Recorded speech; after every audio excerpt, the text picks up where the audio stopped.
My name is Jonathan Ellis, and I turned 82 last spring. I live alone on the same patch of Iowa soil my family has farmed for 5 generations.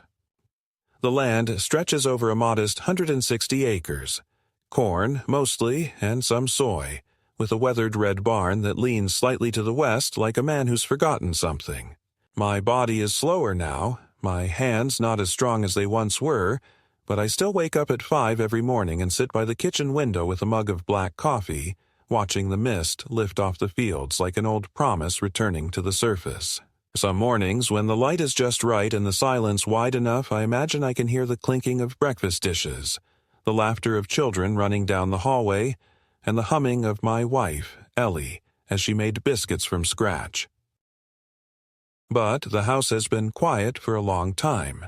Ellie died 12 years ago. Stroke. Quick. Decisive. I found her slumped over her favorite chair, the book she was reading open on her lap, her reading glasses hanging halfway down her nose. She looked like she had simply fallen asleep. In many ways, I think she did. The doctor said she didn't suffer. I don't know if that's true, but it comforts me to pretend it is. She was my compass in all things. Small and strong-willed, with a soft voice and an iron backbone. She'd grown up not far from here, the daughter of a Baptist preacher and a schoolteacher. The first time I kissed her was under the old maple tree behind the barn when we were 16. She said she knew then she'd marry me, though she let me sweat through 3 years of dating before she said yes. We were married for 54 years. Not all of them were easy, but every one of them was ours. After she passed, the house became more like a shell I lived inside than a home. The kitchen felt too big, the hallway too long. I stopped using the upstairs entirely. Dust settled in corners she used to polish every Saturday morning while humming hymns under her breath. Her favorite apron still hangs on the hook by the stove, untouched. I couldn't bring myself to wash it. We had one daughter, Mandy. She was born late in our marriage, a surprise, and from the moment she came into this world, Ellie saw in her a light she said was proof of God's mercy. Mandy was a curious, clever child. I remember the way she used to trail behind me out to the fields, her little fingers curled around mine, asking why the sunflowers followed the sun, why the cows chewed the same bite so long, why God made worms. I never had all the answers, but she seemed satisfied just hearing my voice. I built her a treehouse with my own hands when she turned 7. Ellie painted it robin's egg blue. Mandy filled it with books and drawings and dreams. Back then, I thought she'd live here forever. But children have a way of growing away from you while still looking like the baby you once rocked to sleep. Mandy was the first in our family to go to college. Ellie cried when she got her acceptance letter to Northwestern. I drove her all the way to Chicago in our old Chevy pickup, her entire life packed into 2 suitcases and a box of books. When we hugged goodbye, she whispered that she'd come back soon. She didn't. Life swallowed her whole, as it does. She graduated with honors, married a man named Derek, an investment banker who wore cologne too strong and smiled without his eyes, and moved into a glassy high-rise in downtown Chicago. They had 2 kids, Henry and Abigail. I saw them maybe once a year, sometimes less. Ellie tried harder than I did to stay connected, sending packages, birthday cards, care packages, but even she began to sense the drift, the widening silence. When Ellie died, Mandy flew in for the funeral but only stayed for a day. She arrived in a tailored black dress and heels too high for the gravel of our driveway. She hugged me stiffly and offered to help sell the farm. Said I didn't need all this space, that I should move to a retirement condo near her in the city. Said the market was strong and that we could optimize the asset. That was the word she used, asset. Not land, not home, not legacy, an asset. I remember staring at her and wondering when exactly my daughter had stopped speaking in a language I understood. I told her no, firmly. This land wasn't just dirt and crop. It was memory. It was marriage. It was the place where I taught Mandy how to ride a bike, where Ellie kissed me in the rain, where my father died fixing a fence during a lightning storm. I said I'd rather die in this house with my hands in the soil than in some sterilized condo with laminated floors and a pull cord by the bed. She looked at me like I was a stubborn child. We didn't argue, not then. She just nodded, got in her rented BMW, and drove away. I watched her taillights disappear down the gravel road and didn't hear from her for nearly a year. I tried to keep busy. I leased out most of the farmland to a local family, the Hernandez boys, who'd always treated me with respect.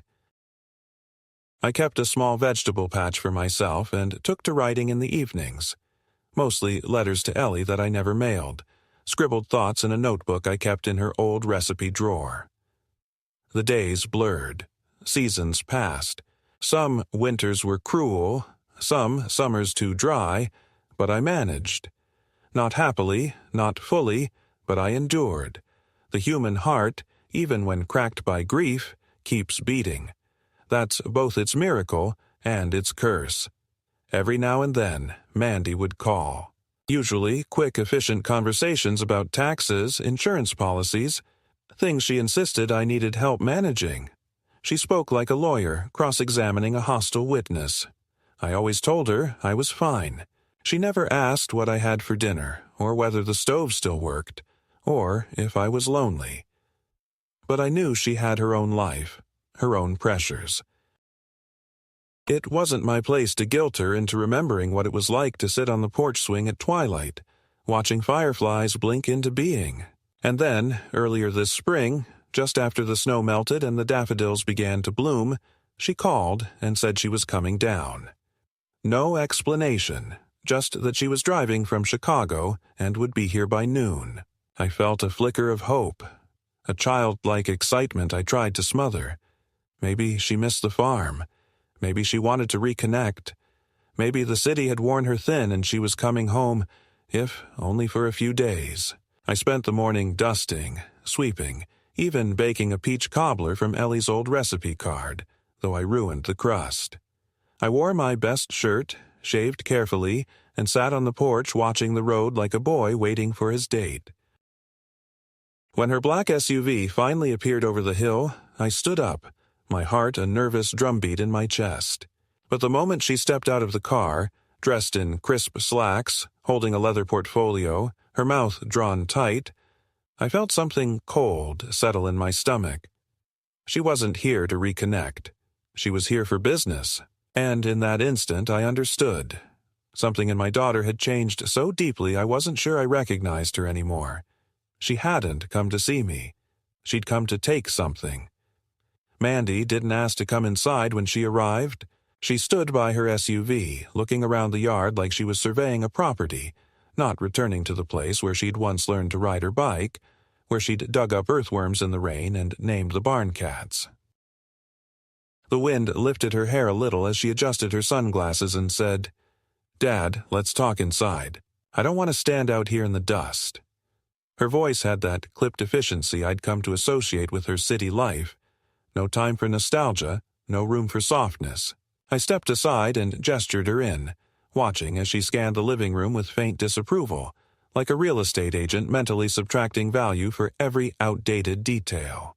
The wallpaper Ellie had picked out 30 years ago, the threadbare recliner I refused to replace, the faint scent of liniment and pipe tobacco, all of it seemed to offend her sensibilities. She didn't sit down. Instead, she placed her leather portfolio on the kitchen table, opened it with a quiet snap, and pulled out a stack of neatly bound papers. She didn't offer me coffee, didn't ask how I'd been. She went straight to it, as if there were an appointment she was already late for. "Dad," she said, "I've been thinking a lot about your situation lately. You're living out here all alone. The property's not being fully utilized and, well, let's be honest, it's too much for you now. This place is falling apart. And if something were to happen to you, God forbid, everything would go into probate, and we'd be stuck with months of legal complications. It's time to plan ahead." Her tone was businesslike but not cruel, and I knew she believed every word. That was what made it sting even more. In her mind, this wasn't betrayal. It was efficiency. I stood silently as she continued, laying out a vision of my future that sounded less like life and more like managed decline. She explained that the farm would be better managed under her name, that it could be sold to a renewable energy firm that was looking to build solar fields in the region. They're offering above market, she said, her eyes gleaming not with greed, but with that righteous certainty that comes when people convince themselves they're helping. You'd get a portion of the proceeds, of course, and I've already looked into assisted living communities in Des Moines. There's one with a private room, medical staff on site, even a little garden for residents. You could be comfortable, safe. I didn't speak. My mind had frozen in a strange place between disbelief and sorrow. My daughter had just laid out a plan to remove me from the only life I'd ever known and called it kindness. Then she said it, the line that shifted everything, that turned confusion into something harder, colder, deeper. "Dad," she said, her hand resting lightly on the folder, "if you don't sign the transfer of deed, you're going to die poor. You don't have enough saved up for long-term care. You'll outlive your money, and then what? You want to end up in a state-run facility? You deserve better. But to make that happen, we need control of the property. Now." I looked at her, and in that moment it was as if all the years collapsed. I didn't see a woman in her 40s with spreadsheets and solutions. I saw the little girl who once scraped her knee running through the cornrows and came crying to me with blood on her shin and dirt on her face, asking me to kiss it better. That little girl had vanished. In her place stood someone I didn't recognize. I asked her why she needed the farm in her name. Why now? She talked about taxes, about estate planning, about leveraging assets for financial liquidity. She spoke in the language of investment advisors and probate lawyers, a tongue I didn't speak. All I heard was that she wanted my land, my home, my past, and she wanted it now. She framed it as an act of care, of strategic foresight. But no matter how many graphs and contingency plans she laid out, I could see the truth buried in her urgency. She wasn't trying to save me. She was trying to protect herself. Maybe her marriage was strained. Maybe the city life wasn't as stable as it seemed. Or maybe she just saw the writing on the wall. I was old, my clock ticking louder every season, and the house that had once been filled with warmth was now just an unclaimed inheritance waiting for the final breath to make it official. She pushed the documents toward me. "It's just a transfer of title," she said. "You'll still be able to live here technically, but it puts everything in motion.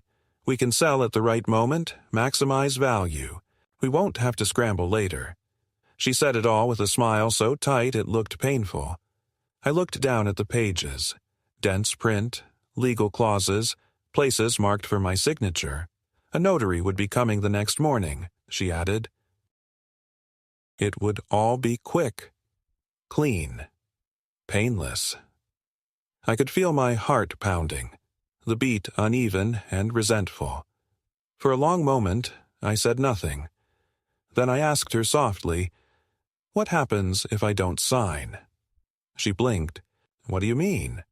"I mean," I repeated, "what if I say no?" She looked away, then back. "I'm just trying to help you, Dad. But if you don't sign, you'll leave us no choice. You can't take care of yourself forever. We'll have to make decisions for you eventually. This is the smart way to do it, with your cooperation." The air between us felt suddenly thinner. Her words hung there, not quite a threat, but not a promise either. Something in her eyes flickered, impatience maybe, or exasperation. But what I remember most was how quickly affection drained from her face. She was already moving past me, mentally filing this conversation under resistance to be overcome. I had become a problem to solve. She stood, closed the folder, and said, "Sleep on it. The notary will be here tomorrow at 10. Please don't make this harder than it has to be." She left without hugging me. The door closed with a finality that felt deeper than wood against frame. I sat there for a long time, staring at the place where the papers had been. The silence in the kitchen was different now. Not the silence of loss or of memory, but of betrayal. I felt something in me harden, some ancient root inside my chest curling in defense. I wasn't confused. I wasn't declining. I wasn't poor. I was old, yes, but I was still me. And what hurt most wasn't that she wanted the land. It was that she didn't see me anymore. Just the dirt I'd be buried in. The next morning, I woke early before the sun. I walked the perimeter of the fields in the thin dawn light, the soil still cold beneath my boots. I passed the old swing hanging from the oak where Mandy used to play. I stopped by the barn and ran my hand along the cracked paint of the stall doors. Everything I touched felt alive, even in its wear. This land had raised me, held me, forgiven me. It had given me purpose every day of my life. And now my daughter wanted me to sign it away with a pen and a lie. I went back inside, poured a cup of coffee, and sat at the table staring out the window. The sky was turning orange behind the corn stalks. I thought of Ellie, what she would have said, what she would have seen. And though the ache of her absence felt sharper than ever, I also felt her presence. In the creak of the floorboards, in the whisper of wind through the screen door, in the quiet strength that rose up in me like a tide. Whatever came next, I knew one thing. I would not go quietly. Not into a condo. Not into a signature. Not into a future that erased everything I'd spent my life building. The notary arrived at exactly 10 o'clock the next morning, just as Mandy had promised. His car was a silver sedan with county plates, the kind leased by professionals who want to seem neutral, efficient, forgettable. I watched from the porch as he stepped out, adjusting his tie in the reflection of the car window. He was a short man in his 50s, bald except for a careful ring of gray hair above his ears. His briefcase clicked open and shut with a kind of practiced indifference, and when he walked toward the house he didn't even glance at the fields on either side of the driveway. To him, they were just empty land, a commodity measured in acreage and tax value. Not the place where I'd buried a dog under a willow tree, not the soil where Ellie and I had planted our first row of corn by hand. Just acreage. Mandy trailed behind him, still in her city clothes, heels clacking on the wooden steps. She barely looked at me as she crossed the threshold. "Morning," she said, as if we hadn't spoken the night before. "Let's get this done. Mr. Caldwell has a busy schedule." The notary gave me a polite nod and began unpacking his documents at the kitchen table like a man assembling flat-pack furniture. Precise, perfunctory, utterly disengaged. "We'll need a valid ID and your signature here, here, and here," he said, pointing to the deed transfer, the property designation form, the tax reassessment request. Mandy stood over him, arms crossed, watching me like a supervisor waiting on a delivery. I sat down, slowly. The room felt too small. I stared at the line where I was supposed to sign, and then up at Mandy. "So, that's it?" I said. "I sign this and the farm's yours?" She blinked. "Technically, yes. It'll transfer title to me and Derek as joint owners. You'll retain occupancy rights, of course, but I'll be able to handle any legal or financial decisions. Streamline everything. It's the smart thing to do." I looked at her then, really looked, trying to find the girl I used to know, the one who cried when her goldfish died, who left sticky notes on fridge that said, "I love you, Daddy," the girl who once made me a card with a crayon drawing of a tractor and a heart. But that girl was gone. The woman standing in front of me had an agenda, a clock ticking in her head, and no patience for sentiment. I picked up the pen. My hands didn't shake. I signed where he told me to, and then again and again, my name written over and over, like the surrender of a nation carved into treaty paper. The notary stamped each page, clicked his pen, repacked his briefcase. "That's everything," he said. "You'll receive copies by mail." Mandy thanked him, ushered him out the door, and returned a minute later, the folder now zipped shut and cradled under her arm like a trophy. I poured myself a glass of water and sat back down. "So, now what?" I asked.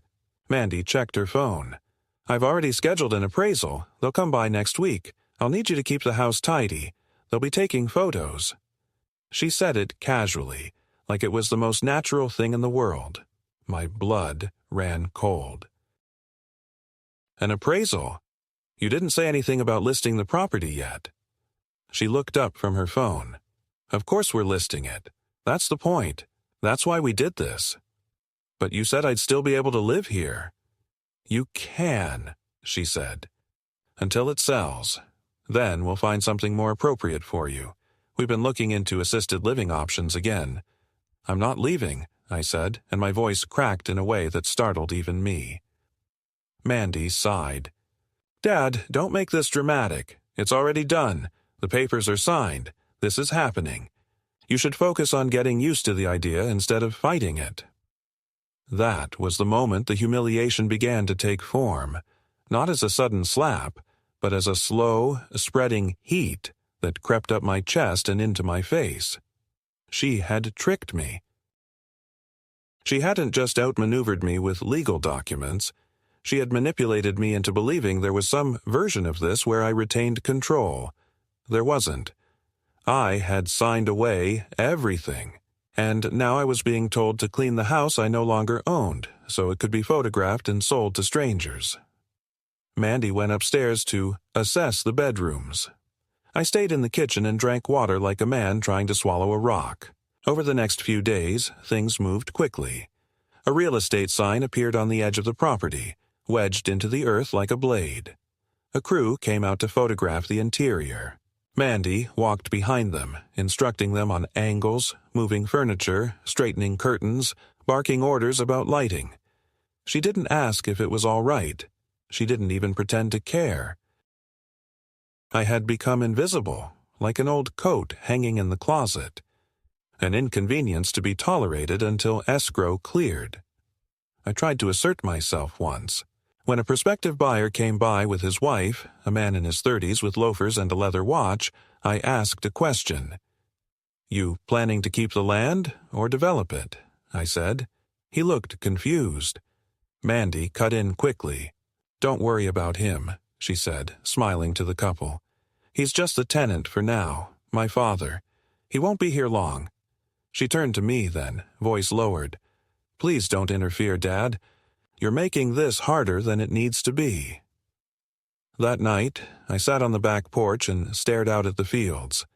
Fireflies flickered low in the grass, and the scent of damp earth lingered in the air. I thought about calling a lawyer, but what would I say? That I'd been coerced? That my daughter had misled me? The truth was, I had signed. I had used my own hand to surrender. Legally, she had every right. Morally? That was a different matter. But morals don't hold up in court. I knew that. I'd spent my whole life trying to build something solid, something lasting. And in 3 days, with 2 pens and 1 visit from a notary, the entire structure of that life had been hollowed out and repainted for the market. The first check came 2 weeks later, $10,000. Mandy called to explain. "It's an advance, a goodwill payment from the developer. It's not technically from the sale proceeds yet, but it'll help with costs in the meantime. You can use it for moving expenses, medical appointments, whatever you need." I didn't cash it. I placed it in Ellie's recipe box between a lemon bar clipping and an old grocery list, and left it there. Blood money. I didn't want it. What I wanted was something Mandy couldn't give me. To be seen.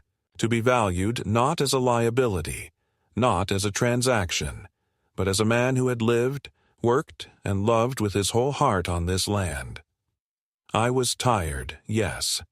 I was old, yes.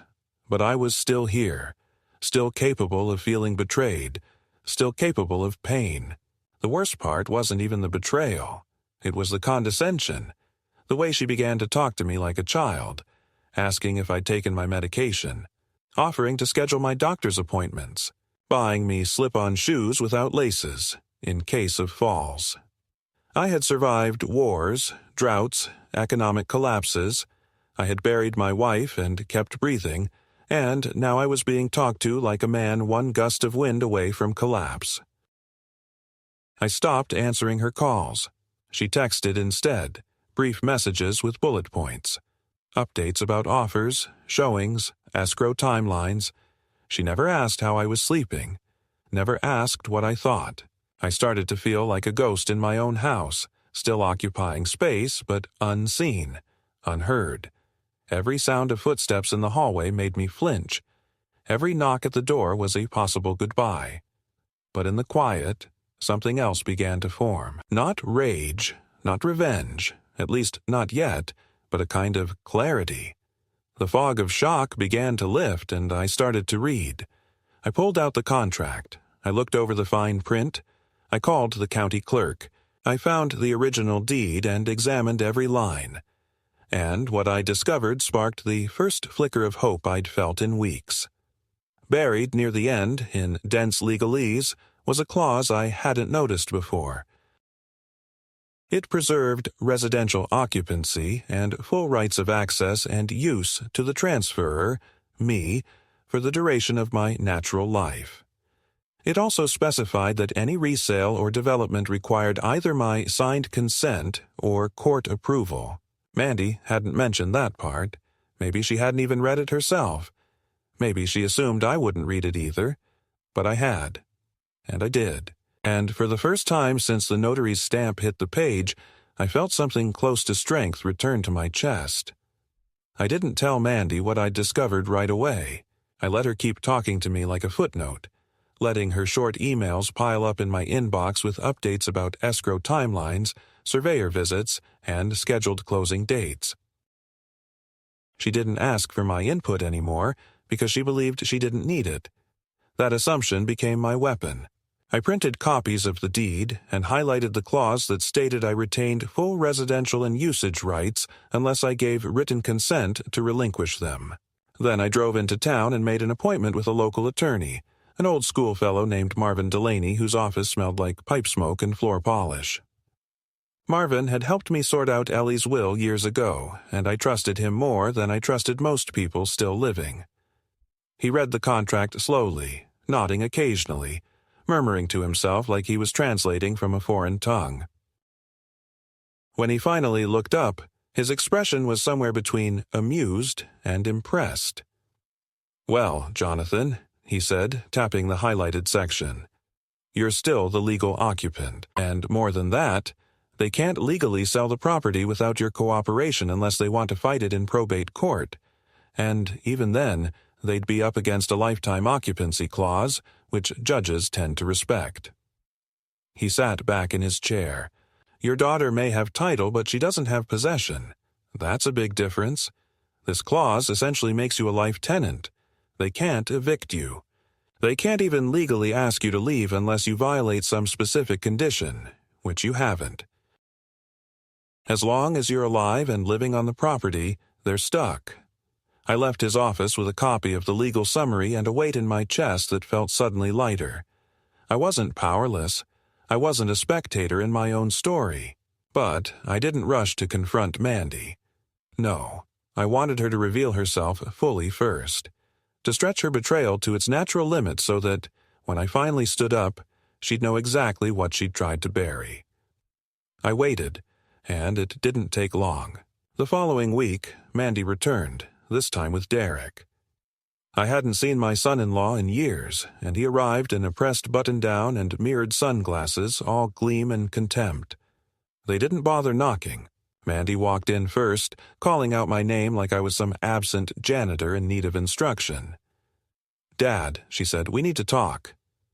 Derek followed close behind, arms crossed. "There's an issue with the buyer," Mandy began.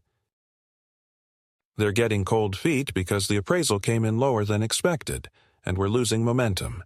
We need to move fast, or this deal will fall apart." I sat at the table, silent. Derek leaned forward. "We've already sunk a lot of time and energy into this, and frankly, it's frustrating that things aren't moving as they should. We need you to be flexible." He said the word flexible, the way some men say, obedient. Mandy handed me another set of papers. "This is a consent form," she explained as if I were 5. "Just a formality. It waives your occupancy clause so the sale can proceed unencumbered. You'll be compensated, obviously. And we'll find you a comfortable apartment in Des Moines, one with a walk-in shower and a call button. It's time, Dad. We're trying to do right by you." I didn't touch the papers. I simply stood up, walked to the living room, and returned with the file folder Marvin had prepared for me. I placed it on the table, opened it with deliberate calm, and slid the summary across to Mandy. "You didn't read everything you made me sign," I said. "Or maybe you did and hoped I wouldn't. Either way, here's the part you ignored. I retain full occupancy and consent rights. You can't sell this land without me, and I don't consent." Mandy stared at the paper, then at me. Her eyes didn't show guilt, only irritation. Derek swore under his breath and began pacing. Mandy reached out, tapped the summary with her finger. "This is temporary," she said. "You think this gives you power, but it just delays the inevitable. Do you really want to spend your last years alone on a farm that's falling apart? You think this is noble? It's sad, Dad. You're clinging to a ruin." "No," I said. "I'm defending what matters. Something you stopped understanding a long time ago." Derek stepped forward then, lowering his voice. "Let me explain how this will go, old man. You'll live here a little longer, sure, but we'll stop paying for your prescriptions, your heating. We'll stop driving 3 hours every time you need to see a doctor. This arrangement can get very uncomfortable very quickly." I smiled then. It surprised even me. A small, weary smile pulled from some place deep. "You've never paid for my prescriptions. You've never driven me to the doctor. You've never paid for anything in this house, and I've got every receipt since 1973 to prove it. You think you know what discomfort is? You've never lost everything and still managed to plant in spring. You've never sat by your wife's grave and thanked her for 54 years, while the rest of the world moved on like she'd never lived. You don't know discomfort, but you're about to." That's when I told them the rest. That I had retained Marvin as legal counsel. That I had recorded every conversation since Mandy's first visit, including the one where she threatened my autonomy. That the local paper was already looking into the story of a daughter attempting to displace her elderly father for financial gain. That my church friends were aware, and that the community board where I'd served for 20 years was considering a public hearing about the misuse of elderly trust. I laid it all out slowly, not to gloat, but to make it clear. The days of pretending I was a doddering old man they could push around were over. Mandy's hands trembled. Derek's face had turned a shade paler. "You're making a mistake," he said. "You're going to die on this farm alone. I'd rather die with my boots in this soil than live one more day under your terms." They left without another word. Mandy took the papers with her. The door slammed behind them like the ending of a chapter. I stood there for a long time, breathing deeply, the silence around me no longer oppressive but clean, sacred. The middle had turned. The game had shifted, and I was no longer playing defense. After that confrontation, I expected silence, and for a time, that's what I got. The house was still. The road to the farm stayed empty. No calls came. No texts. The digital hum of my phone was as flat as the windless summer nights that settled over the cornfields like thick wool. I went about my days like before, rising early, walking the perimeter of the land with my coffee, checking the fences, watching the shadows shift across the barn like an old sundial. But inside, something had changed. I wasn't just waiting anymore. I wasn't just surviving. I was watching them, too. Waiting for their next move, because I knew there'd be one. People like Derek don't quit. People like Mandy don't accept resistance. I didn't have to wait long. It started subtly. My mailbox began to fill with mail addressed to Jonathan Ellis, occupant from companies I'd never heard of. Senior living centers in Missouri, reverse mortgage flyers, Medicaid prep services, hospice literature. Then came the phone calls, blocked numbers, robotic voices offering me elder relocation support, insurance assessments, mental capacity evaluations.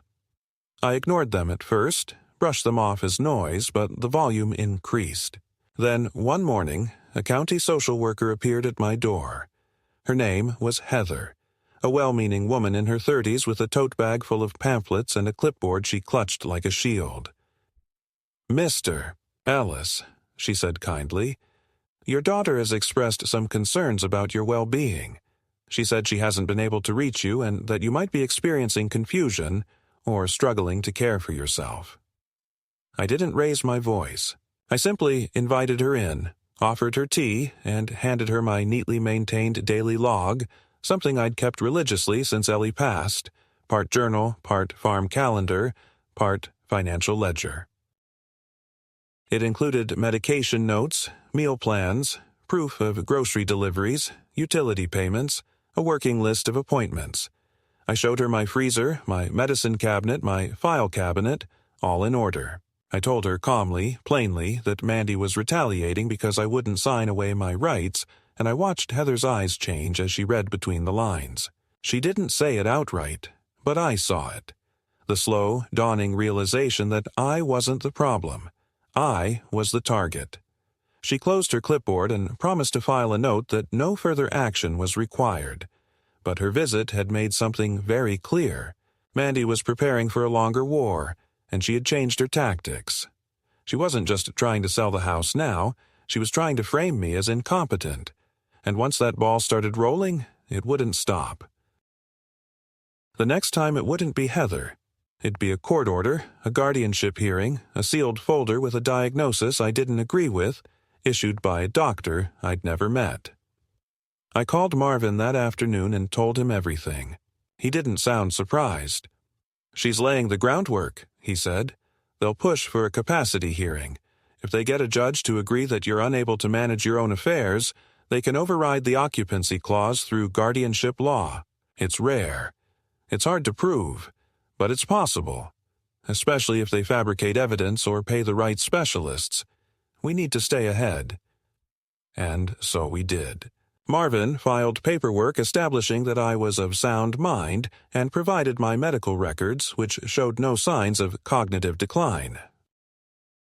We set up a voluntary psychiatric evaluation with a respected geriatric psychiatrist in Des Moines, and I passed every test with room to spare.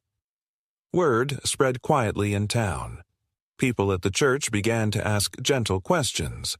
Had Mandy really done what they'd heard? Had she really tried to sell the farm out from under me? I didn't answer directly, but the silence was enough. And silence, in a small community, is louder than truth. Then came the financial assault. My longtime bank, where I'd held accounts for over 4 decades, called to inform me that someone had attempted to change the primary address on my savings account. The request had come with forged documentation, a fabricated medical letter stating I was being relocated to a facility in Davenport. The bank flagged it as suspicious and froze the change. I thanked them and requested that all further account modifications require in-person approval and a double verification process. Marvin filed a fraud complaint with the State Financial Commission. I had never imagined my own daughter's husband would stoop to document forgery, but now nothing surprised me. Not long after that, my pharmacist notified me that someone had called trying to transfer my prescriptions to a clinic near Chicago. When I asked who, they said it was a family representative. I had that blocked, too. By midsummer, the pressure campaign escalated further. A man I didn't recognize showed up on the property one evening, parked just outside the tree line. He stayed in the truck for over an hour, engine running, just sitting there, watching. When I approached, he drove off. 2 days later, a drone hovered over the barn for 15 minutes, buzzing like a mechanical fly. I shot it down with the old shotgun I kept by the kitchen door. I reported it, and Marvin added it to the growing file. Derek was testing the perimeter now, not just legally, but physically. He was trying to intimidate me, to make me feel unsafe, unprotected. It didn't work. I'd fought off worse men with more behind them than Derek Holloway. 1 week after the drone, I received a certified letter from a law firm in Chicago. It stated that Mandy and Derek were filing a petition to assume medical and financial guardianship over me, citing emerging evidence of diminished capacity, inconsistent communication, and erratic behavior, including discharging firearms on private property and refusing medical assistance. They had even attached a sworn affidavit from an anonymous source claiming I'd been seen wandering disoriented near the county road and yelling at shadows. Marvin laughed when he read it. "This is desperation," he said. "It's sloppy, full of holes, but if we ignore it, they'll gain traction. So, we won't ignore it." He immediately counterfiled with a request for full discovery, including names of all witnesses and medical evaluations. We subpoenaed their communications, requested a cease and desist on further impersonations of me with financial and medical institutions, and filed a preemptive restraining order barring Derek from setting foot on the property without a sheriff's escort. The local paper, once hesitant, now picked up the story. A quiet headline ran on page 3. "Elderly farmer fights daughter's legal push for guardianship." It wasn't front-page material, but in a town like ours, it was thunder. I stopped getting flyers in the mail. The drone never returned, but the air was tense, like the lull before harvest. Too still, too clean, waiting to break. What I hadn't expected, what nearly undid me, was the letter from Abigail, Mandy's daughter, my granddaughter. She was 19 now, in her sophomore year at the University of Illinois. I hadn't seen her since she was 14, when she still wore braces and hugged me with both arms. Her handwriting was neat, adult. She said she didn't know the full story, but that her mother had mentioned I was not well. She wanted to come visit, not with them, alone, to talk, to see the farm again. The letter sat on my nightstand for 3 days before I replied. I wrote back, briefly, honestly. I told her I would love to see her, but not with her parents. I told her she could come any time, that the house was always open to her. When she arrived 3 weeks later, in a dusty rental car with a backpack and a notebook, I wept, not because she had returned, but because when she stepped out of the car and looked at the porch, I saw something in her face I hadn't seen in Mandy's for decades. Recognition. Abigail stayed for 2 days. She slept in her mother's old room, the one with the pale blue curtains Ellie had sewn when Mandy was 10, the room that still smelled faintly of lilac and old paper. We didn't talk much the first night. She wandered the house with quiet reverence, touching doorknobs, looking at the framed photographs on the walls, trailing her fingers along the carved edge of the banister. She didn't speak in that impatient, always rushing way so common to the young. She moved slowly, like someone in a museum of something she had forgotten she once belonged to. We ate soup and cornbread at the kitchen table, and when she looked up and said, "This tastes like childhood," I had to turn away for a moment and wipe my eyes. The next morning, we walked the field lines. She wore old sneakers and one of my flannel shirts rolled up at the sleeves. We didn't speak until we reached the north fence. There, she stopped, looked out over the acres of swaying corn and said, "Grandpa, I need to know the truth. Did Mom really try to take the farm?" I didn't answer right away. I watched a hawk circle overhead. I listened to the insects in the grass. Then I told her everything. Not the legal details, that wasn't what she was asking, but the truth. The feeling of it, the betrayal, the loneliness, the humiliation. I told her how her mother had treated me like a problem to be solved, a spreadsheet to be balanced. I told her about the notary, about the clause she hadn't read, about the guardianship petition, the drone, the forgery, the social worker. I told her how I'd fought, not with fists, not with screaming, but with paper, with quietness, with presence. She listened without interrupting, her arms crossed, her brow furrowed. When I finished, she didn't speak for a long time. Then she said, "I believe you." That night, she called her mother. She stepped outside with her phone, and I stayed in the kitchen pretending not to eavesdrop. But through the screen door, I could hear every word. Mandy was angry. Her voice carried through the receiver, brittle and high-pitched. "What are you doing there, Abigail? We didn't authorize this. He's manipulating you. He's confused." Abigail's voice was clear and low. "He's not confused, Mom. He's more lucid than you. I've seen the paperwork. I've seen the farm.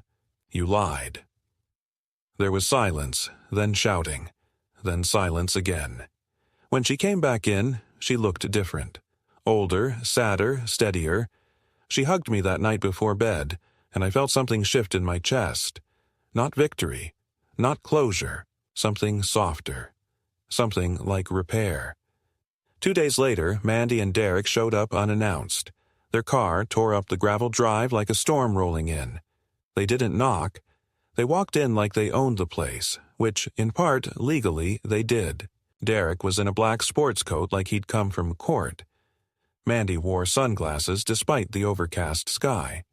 When they saw Abigail sitting on the couch with my photo albums open on her lap, their expressions changed. "Get your things," Mandy said. "We're leaving." Abigail didn't move. She closed the album gently and looked up. Number. "I'm not going with you." "What the hell is this?" Derek snapped.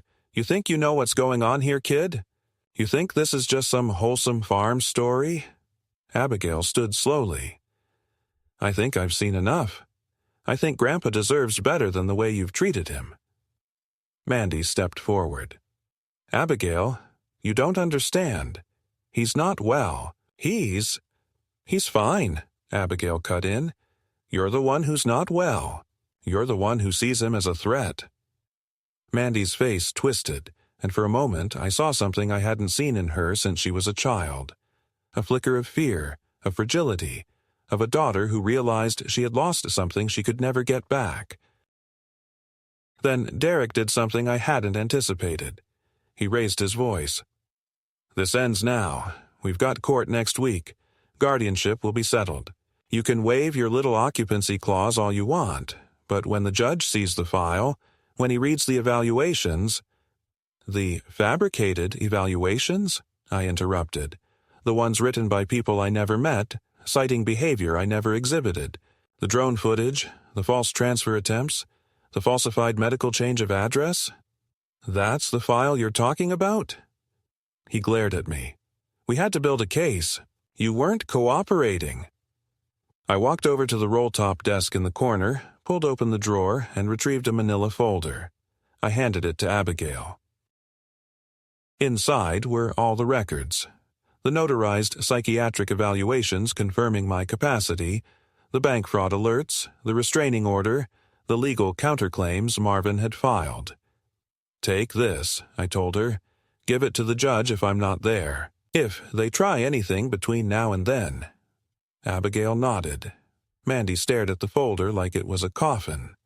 Derek turned to her, whispered something, then looked back at me. "You really think you've won?" he asked. "You think this means you get to live out here alone forever, clinging to memories and dirt?" I looked at him and smiled. Not the smile of triumph, but of certainty. "I think I get to decide how my story ends." He stepped forward like he might say something more, but Mandy grabbed his arm and pulled him back. Her eyes met mine for a moment, and then, without a word, they turned and left. The guardianship hearing was 2 weeks later. I didn't have to go. The judge dismissed their petition within the first hour after reading the documentation. The court found no grounds to question my mental fitness and issued a warning to the petitioners against filing fraudulent or speculative claims in the future. Marvin said Mandy had cried in the hallway. Derek had stormed out before the judge finished speaking. I stayed on the farm. I hired a new accountant. I updated the title to reflect the occupancy clause in bolder language, with specific limitations on transfer. Abigail came back 2 more times that fall. We walked the orchard Ellie planted. We sat on the porch and drank sweet tea.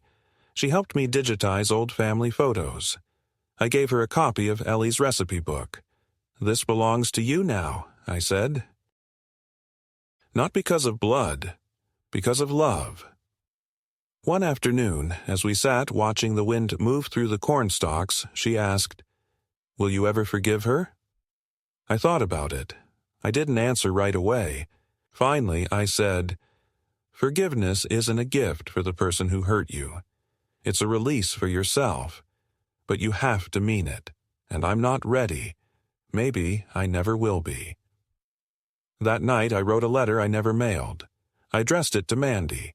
I told her I remembered the day she was born, how Ellie had wept with joy. I told her about the way she used to ask if clouds had names, and how we'd lay on the roof of the barn watching them drift like gods. I told her I missed that little girl every day. Then I folded it, sealed it, and placed it in Ellie's recipe box. Some things stay better unspoken, but not unremembered. The first snow fell in late November, quiet and heavy, blanketing the fields in a stillness that made the farm feel sacred again. It was a soft ending to a violent season, not of weather, but of the soul. I sat by the window with a quilt over my lap, Ellie's rocking chair creaking beneath me, the same rhythm she used to hum to. Outside, the wind bent the trees gently, and the fence posts vanished into a sea of white. The silence felt earned, not empty, but whole, the way silence should feel after battle. Mandy never called again, not for Christmas, not for my birthday, not when the newspaper published a follow-up story titled, "He Fought for His Farm and Won." I think some part of her knew that whatever line she crossed wasn't just legal or moral, it was ancestral. She had broken faith with something deeper than property. She had betrayed memory itself, and memory, like land, remembers who tends it and who tries to pave it over. I wasn't angry anymore, not in the way I had been. That fire had burned out. What remained was colder, cleaner, a kind of inner distance I no longer wished to bridge. Derek was seen at a networking event in Chicago a few weeks after the court ruling, promoting a real estate venture that had nothing to do with farmland. I doubt he ever really cared about the farm beyond the profit it promised. But Mandy had known better. She had grown up with her bare feet in this soil. That's what made her betrayal worse. She knew what she was taking. I kept living as I always had, but something shifted in me. I started writing more seriously. Pages each day, not just to Ellie, but to the land, to the memory of my father, to the future I would not see but hoped someone like Abigail would carry forward. I didn't want the story to end with courtroom transcripts and legal victories. I wanted the story to echo with the hum of tractors, with the sound of canning jars clinking in a cellar, with the sight of a granddaughter lifting an apple from a tree she helped prune. Abigail began visiting more often. Not out of pity, never out of duty. She came because she wanted to. She started asking questions, not just about the farm, but about how Ellie made jam, how the old irrigation system worked, how to check the quality of seed. She watched how I moved through the barn, how I sharpened tools, how I spoke to the land. One day she said she was thinking of taking a gap year. Not to run away from school, she said, but to run toward something that feels real. I told her the farm wasn't a romantic escape. It was work. It was repetition. It was failure and soil and sunburn. She smiled. "I know," she said. "That's why I want it." So I drew up a new will. I made Abigail the beneficiary of everything: land, tools, house, contents. But I did it with one condition. She couldn't sell it for 10 years. Not a foot of it. If she wanted it, she had to live it. Work it. Respect it. She signed the paper without blinking. It was the first time in decades I'd seen someone commit to this place without trying to change it. One afternoon, I stood at the edge of the orchard and looked out over the farm. The sun was low, and the light struck the snow in such a way that everything glowed faintly gold. I remembered holding Mandy on my shoulders in that same spot when she was 3, her arms stretched wide, laughing at the sky. I didn't regret loving her. I didn't regret raising her here. But I also no longer waited for her return. Some people walk too far away to ever find the path back. And even if they do, they may not recognize home when they see it. In the end, the farm outlived the storm. Not because of lawyers or courts, but because it held something Mandy had forgotten and Abigail had remembered. This wasn't just land.